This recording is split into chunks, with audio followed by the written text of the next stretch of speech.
Dogman, in the old mansion. Dear Scary Stories NYC. I can't believe it. Chispa and I actually saw it. We saw the monster, the one I've been telling her about since I got out here to this goth mansion. I guess it all started when my grandmother passed away last year, leaving me her huge mansion in the countryside. I've been scared of this place since I was a little kid, but also fascinated by it. The lawyers told me they could handle selling the property for me and just give me the money at the end of the process, but I asked if I could live in the place for a while, and then they could sell it for me maybe a few years down the line.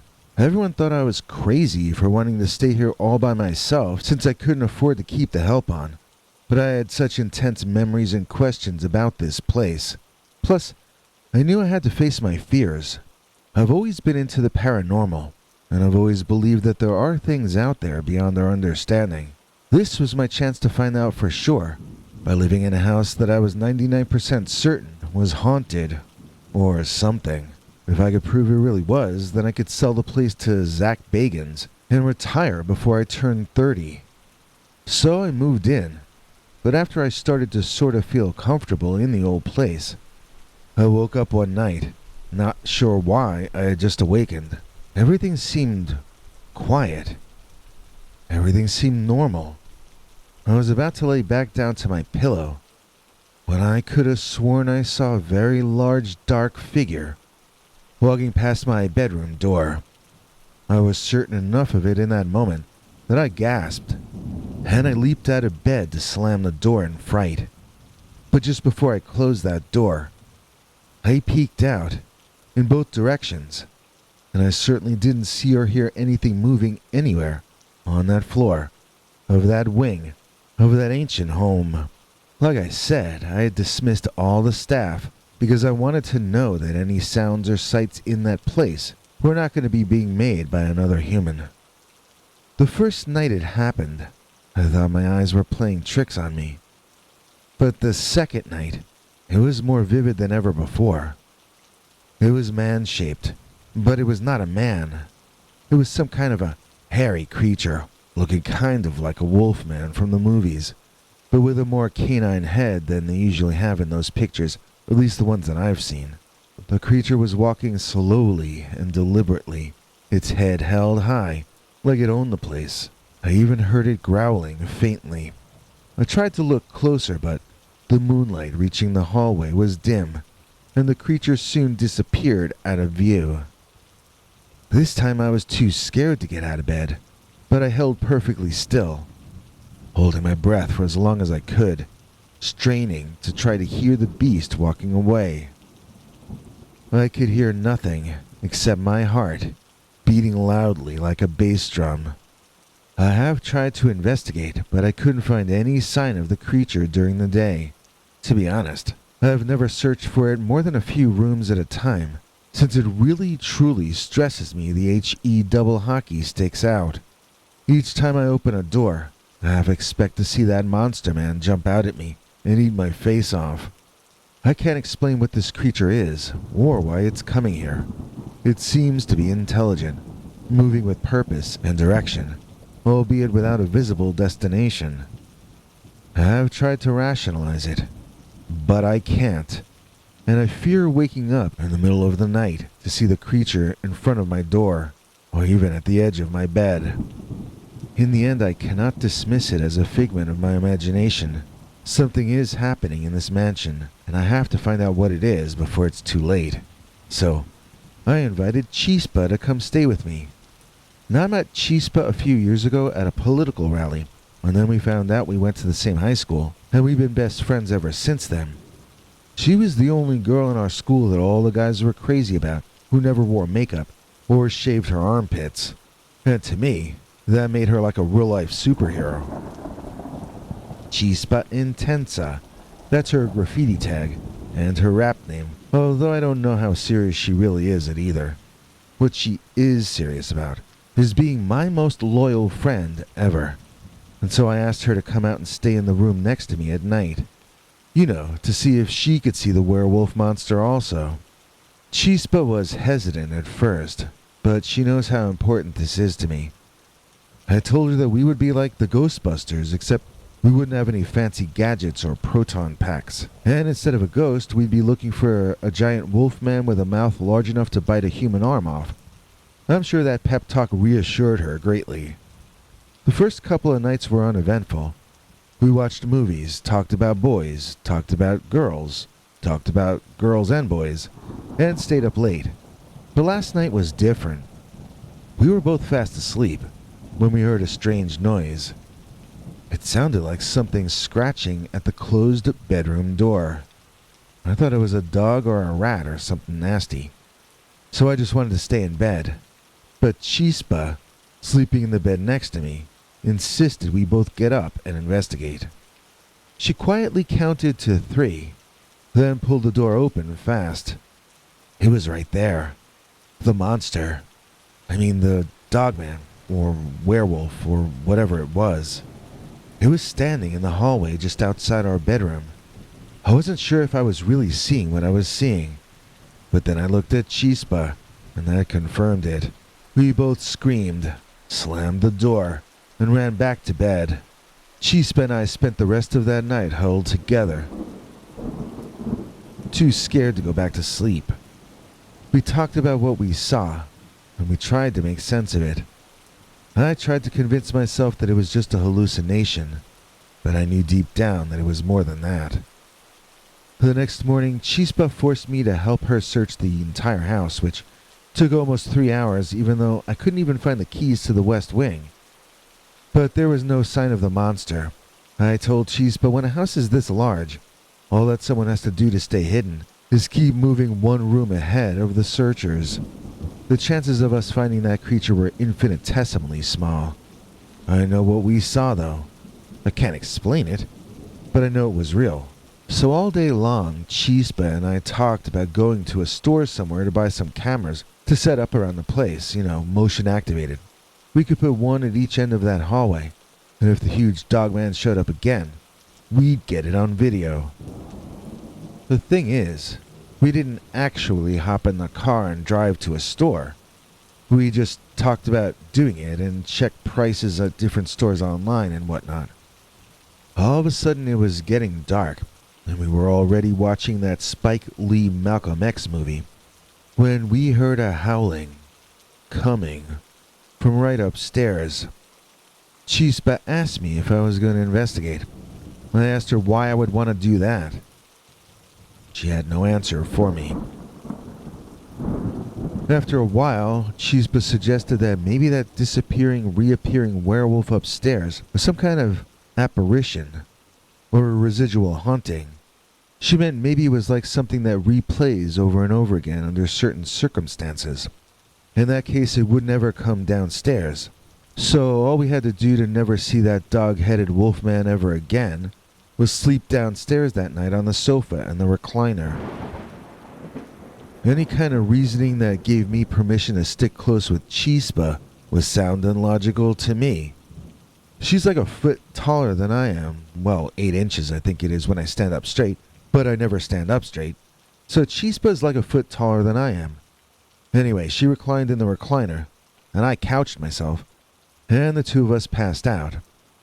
I woke up in the middle of the night, seeing the huge Dogman creature from behind for the first time, and he was leaning over Chispa in the recliner. I screamed, not being able to do anything else but. Chispa woke up screaming, focused her eyes on the Dogman just inches away, and screamed even louder. The huge beast stood up to its full height and let out a kind of roar, which silenced both of us. He breathed out heavily and angrily, then stormed out of the room and into the hallway. So much for the theory of it being a residual haunting, I whispered, as we rushed to the door and peeked into the hallway.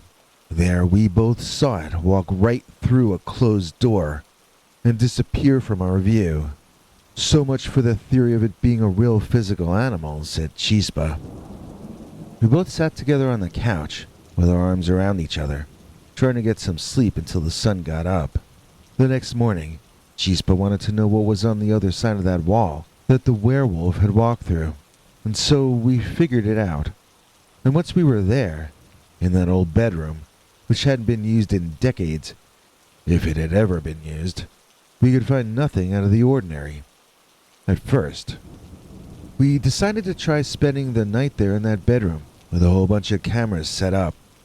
And then we ended up watching a documentary about the weather underground. And before you knew it, we were thinking about crashing out. That night we were so worn out from the night before that we fell asleep pretty quickly. And this time, it was an odor of sulfur that woke me up. At first I thought Chispa had farted, and I woke her up to tell her that too. But it was different. It was sort of an eggy smell. And there was a low level of mist on the floor. The door to the closet was changing from one kind of a door to another and another, and it started to glow around the edges. It was like the doors opened and yet were still closed when this creature or entity that was sort of like a woman emerged into the room. It had no head at all, or rather its head was a point of very bright light. The being bent backward in what looked to me like a very unnatural and painful way, and it seemed to be speaking to us using English words, but conveying no meaning to my conscious mind.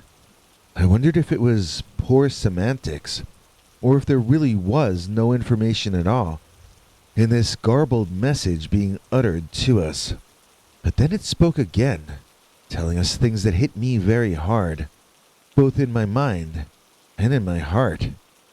I can't really tell you what it said though, since the message I heard was very different from the one that my friend heard.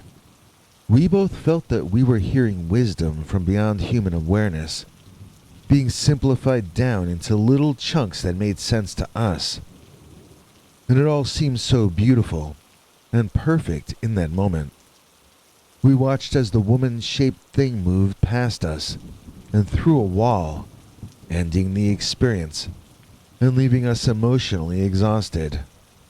But before we could even gather ourselves, that closet door burst open in an old-school physical way.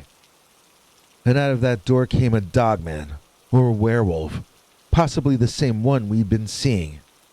The two of us screamed and ran out of the door. But this creature seemed unencumbered by walls. No matter where we went, it could stick its head through a wall or a closed door and try to bite us. It was a living, waking nightmare that I nearly didn't survive. Once we ran downstairs this time, though, the monster either didn't follow us down, or else didn't reveal its presence, and we got out to the car in our PJs and drove off to a diner that we knew of not very far away. Now, we had gotten known in that roadside diner for being the crustiest girls of all time, but we had never rolled up wearing our Spider-Man underoos before. We were good tippers, though, and it was apparent that we were upset, so we only endured some gentle ribbing. We tried to decide what to do, but we were so tired and stressed out that our minds weren't really working all that well. Once the sun came up, we got some extra coffee for the road and split out of there, determined to arrive at some conclusions about the mansion before the night came back around. Instead, when we arrived home, we crashed in bed for the better part of the day. That was the best thing we could do, though, because we both woke up with the same idea in our heads. We had a portal of some kind in the house. No doubt it was in that closet that we saw the glowing-headed woman in front of.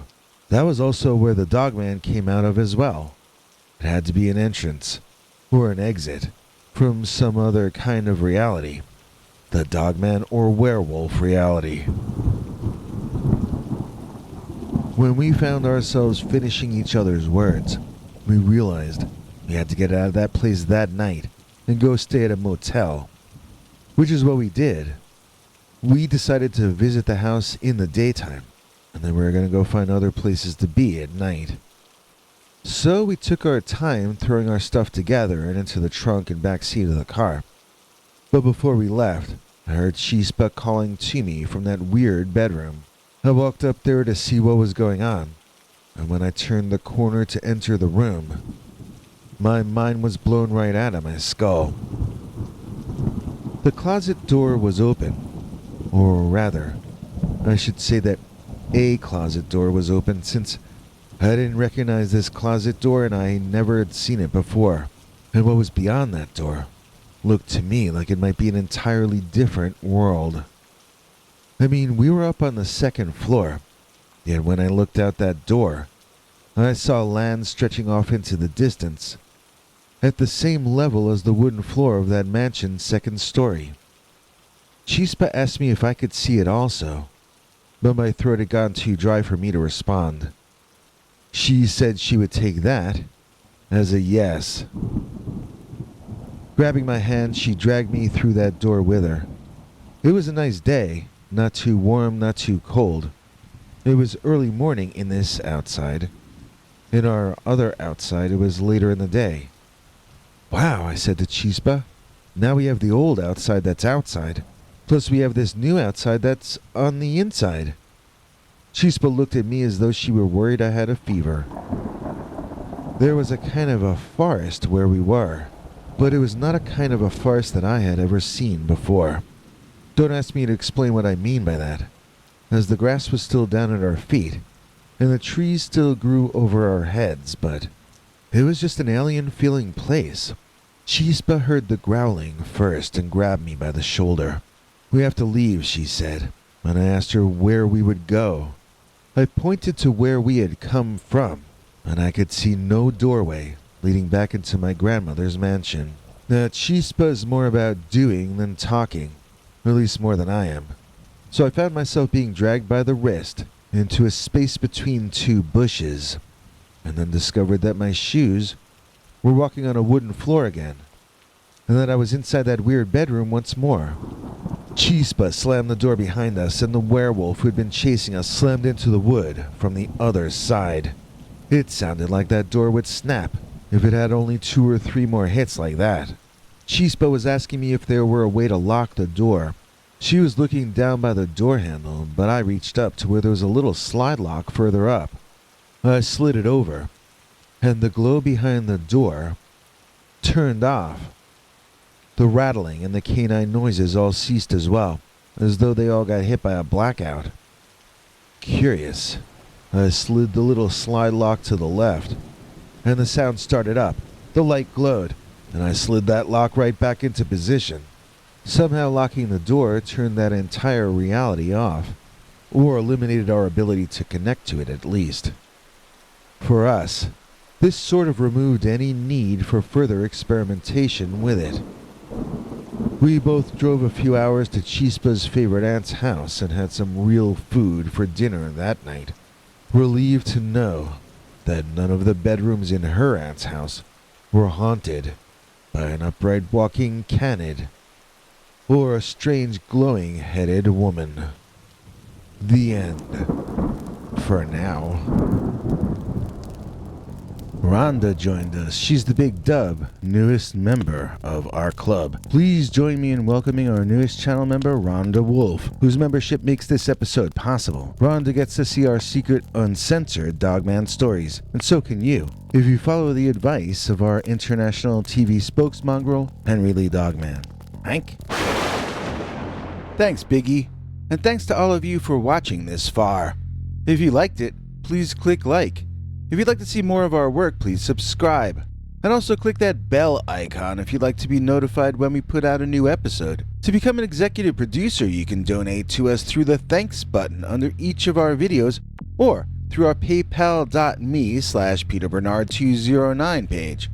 To receive cool perks like secret uncensored Dogman episodes far too wild to ever run on this channel, you can become a YouTube channel member by clicking the join button, or join our PayPal subscribers club at peterbernard.com. Joining either at the $3 a month level or above gets you access to our over 25 hours of secret uncensored Dogman stories available nowhere else. Do you have a scary story about Dogman or some other kind of high strangeness that happened to you? Let us know by emailing us at scarystoriesnyc@gmail.com or by leaving us a voicemail message at 804-LSCARY.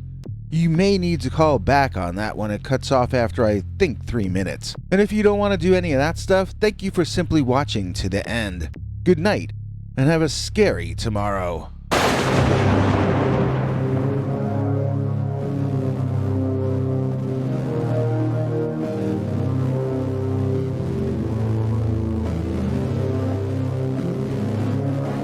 Come back for more scary stories.